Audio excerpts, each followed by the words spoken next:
مرید نہ قادری بننے کے لیے کیا جاتا ہے، نہ چشتی بننے کے لیے کیا جاتا ہے، نہ سہروردی بننے کے لیے کیا جاتا ہے، نہ رضوی بننے کے لیے۔ جب سے آپ کی سوچ یہ بن گئی کہ مرید قادری ہونے کے لیے ہو رہے ہیں، برکاتی ہونے کے لیے ہو رہے ہیں، نقشبندی ہونے کے لیے ہو رہے ہیں، اور پھر فلاں فلاں سلاسل جو سارے سلسلے ہیں، تو میں پوچھتا ہوں پھر رسول اللہ کیوں بیعت کرتے تھے؟ وہاں کون قادری تھا، وہاں کون چشتی تھا، وہاں کون؟ تو مرید قادری برکاتی ہونے کے لیے نہیں ہوتا، چشتی یا رضوی اشرفی ہونے کے لیے نہیں ہوتا۔ مرید کا مطلب یہ ہے کہ جو تم نے اللہ سے وعدہ کیا ہے یوم الست، جب آواز آئی تھی الست بربکم، کیا میں تمہارا رب نہیں ہوں؟ تو تم نے جواب دیا تھا قالوا بلا، تو اس عہد کی تجدید کے لیے، یعنی پیر تمہیں اپنے اللہ کے اس عہد کی تجدید کراتا ہے کہ جو میں نے وعدہ کیا ہے اب اس وعدے کو میں وفا کرتا ہوں، اس وعدے پر میں قائم رہوں گا، اپنی مرضی نہیں چلاؤں گا بلکہ اپنے اللہ کی مرضی پر قائم رہوں گا۔ یعنی مرید قادری، چشتی، نقشبندی، سہروردی ہونے کے لیے نہیں ہوتا، مرید سچا مسلمان بننے کے لیے ہوتا ہے۔ لیکن اللہ اکبر، آپ قادری بن گئے، چشتی بن گئے، نقشبندی بن گئے، سہروردی بن گئے، لیکن حضور جیسا مسلمان بنانے آئے تھے، آپ ویسے مسلمان بنے؟ اگر بن گئے تو آپ مرید ہو گئے، اور اگر نہیں بنے پھر آپ کہیں گے جب قادری بننے کے لیے مرید نہیں ہوتا تو قادری کیوں کہلاتے ہیں؟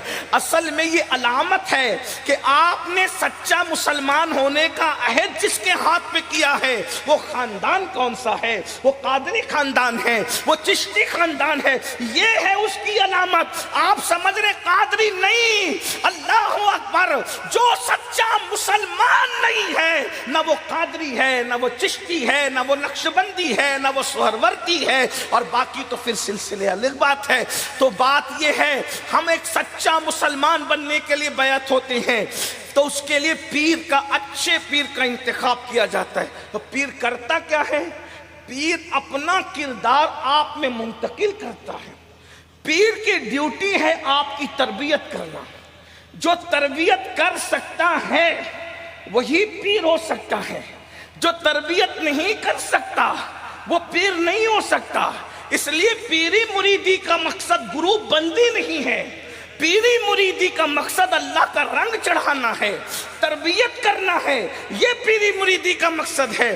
جہاں پیری مریدی سے گروپ بندی ہے، آپ کوئی مرید نہیں ہے میرے بھائی، بہت معذرت کے ساتھ، پالی والوں، گرد نواز سے آنے والوں، برا لگے تو معاف کرنا، مگر مرنے کے بعد تمہیں پتا چلے گا کہ تمہارے ساتھ چٹنگ ہوتی رہی اور تم خود بھی چٹنگ کرتے رہے۔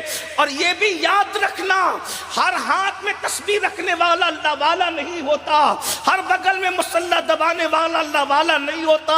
داڑھی کی تراش خراش، حق ہو کی صدا، لا الہ الا اللہ کی آوازیں، صوفیہ کی اصطلاحات بیان کرنا، تصوف کی باتیں کرنا اللہ والا نہیں ہوتا۔ سنو اللہ کے رسول کی حدیث، دل کے کانوں سے سنو، اللہ کرے تمہارے کلیجے کانپ جائیں۔ اللہ کے رسول علیہ السلام ارشاد فرماتے ہیں کچھ لوگوں کی دینداری مشرق سے مغرب تک انہیں مشہور کر دیتی ہے۔ کچھ لوگ دینداری اور تقوی کی وجہ سے مشرق و مغرب میں مشہور ہو جاتے ہیں، مگر اللہ کے نزدیک ان کی حیثیت مکھی کے پر کے برابر نہیں رہتی، ان کی کوئی اوقات نہیں رہتی۔ کیا سمجھتے ہو؟ صرف نماز کی بنیاد پر، صرف تقوی کی بنیاد پر، صرف تسبیح کی بنیاد پر، صرف مصلی کی بنیاد پر، قرآن کی تلاوت کی بنیاد پر تم اللہ والے بن جاؤ گے؟ اللہ اکبر، یہ خیال است و محال است و جنو است، یہ صرف خیال ہے، یہ محال ہے، یہ پاگل پن ہے، کیونکہ اللہ کے رسول فرما رہے ہیں کہ تمہاری دینداری اتنی مشہور ہو جاتی ہے کہ تم پوری کائنات میں اللہ والے کہلاتے ہو، مگر اللہ کے نزدیک تمہاری حیثیت مکھی کے پر کے برابر نہیں رہتی، ایمان پہ خاتمے کے بھی لالے پڑ جاتے ہیں۔ پھر آپ کہیں گے کہ کون سی چیز اللہ والا بناتی ہے؟ اب یہیں سے بات کا آغاز ہوتا ہے۔ اللہ والا جو چیز بناتی ہے وہ ہے درد دل، وہ ہے درد دل۔ اقبال جیسے مفکر کو سمجھ میں آیا جو جرمنی تک گیا، آپ کو سمجھ میں نہیں آیا؟ جلسہ سنتے سنتے بڈھے ہو گئے۔ اقبال نے کہا تھا درد دل کے واسطے پیدا کیا انسان کو، ورنہ عبادت کے لیے کچھ کم نہ تھے کروں بیان۔ پیری مریدی کا اصل مقصد ہے دلوں کو پاک کرنا، دلوں کو صاف کرنا۔ اگر دل صاف ہے تو آپ کی نماز نماز ہے، اور دل صاف نہیں ہے تو آپ کی نماز نماز نہیں، دل پہ ڈیپینڈ کرتا۔ التقویٰ، حضور علیہ السلام فرماتے ہیں صلی اللہ علیہ وسلم، التقویٰ ہاں ہونا، تقویٰ یہاں ہے۔ پیر کا کام ہے دل صاف کرنا۔ پیر کے دو ہی کام ہیں، دو ہی کام ہے، دل صاف کرنا اور دل جوئی سکھانا۔